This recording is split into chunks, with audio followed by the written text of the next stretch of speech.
Mga kasernation, tinatayang 6 hanggang 8 kabahayan ang naapektuhan ng sunog na sumiklab kahapon ng hapon. Araw ng Lunes, February 9 na taong kasalukuyan. Diyan po partikular sa Tamse Road, Barangay Martinez, Poblacion 4, Cotabato City.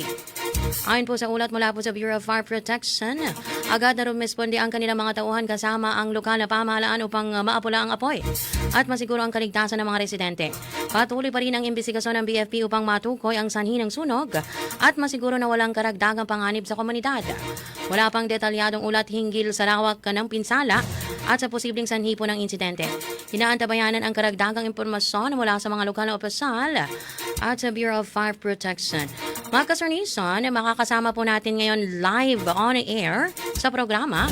Ito pong si Fire Officer 2 Anthony G. Henilo, ang spokesperson po ng BFP Cotabato City. Ayan, magandang umaga po, Fire Officer Henilo. Yes po, mga Star Nation, mga kababayan, magandang umaga po sa inyo lahat. Yes po, magandang umaga sir. Welcome po sa programa. Sir, pwede po ba kaming manghingi ng mga latest update regarding nga po dito sa sunog na nangyari po kahapon at para malinawan din po, ilang kabahayan po ba talaga ang nasunog po kahapon? Kung meron po bang naitalang casualties din po? Ayan, so yun po mga kababayan, no, sa mga tagapakinig po ng inyong programa, mga ka-Star Nation natin dito sa Cotabato City, Apo. maging mga karatig lugar. Isa pong fire incident yung narespondihan ng tropa ng Bureau of Fire Protection, Cotabato City Fire Station, sa pamumuno po ng aming butihing hepe, si Fire Chief Inspector Attorney Omar Nasif Dibacong, CPA. Nangyari yung fire incident pasado 2:00 ng hapon kahapon. Excuse me. Pasado 2:00 ng hapon kahapon, kung saan immediately agad rumisponde yung tropa ng Bureau of Fire Protection, particularly dyan po sa may Purok Mabuhay, Tamse Road, Poblacion 4, Cotabato City. Dito pa lang tayo sa may City Plaza banda, kitang-kita na natin ang maitim na usok na nagmumula sa mga nasusunog na mga residential houses sa naturang lugar. Upon arrival, malaki na yung sunog na nangyayari doon sa naturang lugar at nagkandak agad ng fire suppression activity yung BFP Cotabato City Fire Station personnel.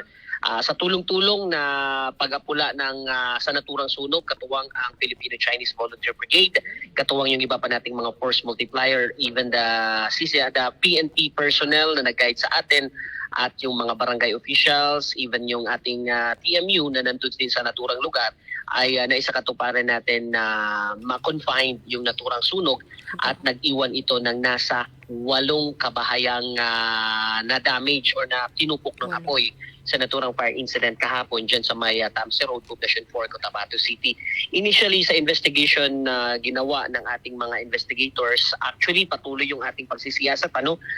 Maraming tinitingnang anggulo, pero isa sa pinakamabigat na anggulo ang posibleng electrical short circuit or electrical related fire incident, dahil base na rin sa mga nakakita sa naturang pangyayari before pa man or prior pa man na nagkaroon ng sunog doon sa naturang lugar, di umano ay nakarinig ng pagputok yung tahanan doon sa likurang bahagi kung saan may nilalamay.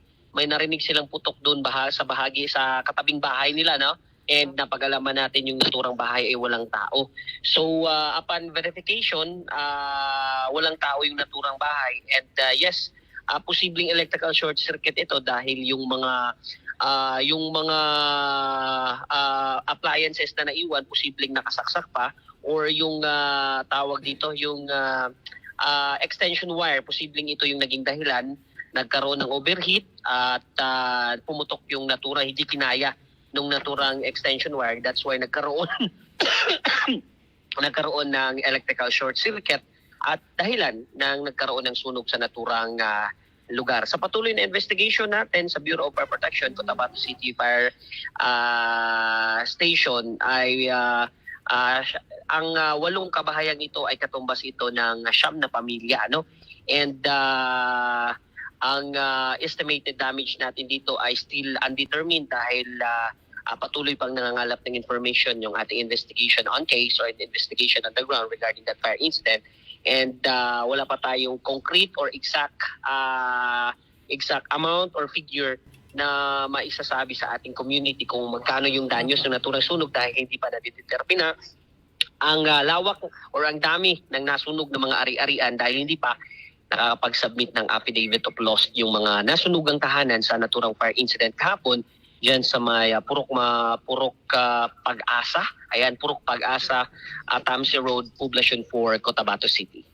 Bali, Sir Henilo, tanong ko lang po, no, gaano po nyo katagal na apula yung nangyaring sunog kahapon dyan po sa Tamse Road, sir?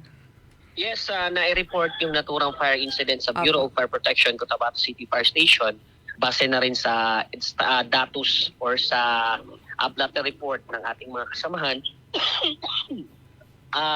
Na-report ito sa atin alas 2:06 ng hapon, 2:06 ng hapon. So immediately agad tayong rumisponde at nagkandak ng fire suppression activities.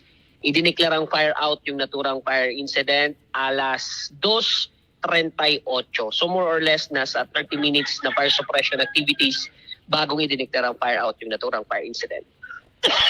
Papa. Bali, sir, no, sa last part na po, no, mayroon po ba kayong mensahe, paalala sa mga kababayan natin dito sa Cotabato City, kaugnay po sa sunog at fire safety? Ano po ang paalala niyo po, sir?